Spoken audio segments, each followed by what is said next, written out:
বন্ধুরা কেমন আছে সবাই? এই গরমের দিনে করলা ভাজি খাওয়া কিন্তু খুব জরুরি। পেট ভালো থাকে, শরীর ঠান্ডা থাকে।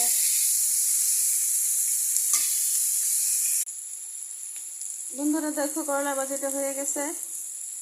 মাঝে মাঝে এরকম একটু কাঁচা কাঁচা রান্না করলে ওই করলাটা খেতে আবার এত তিতা লাগে না।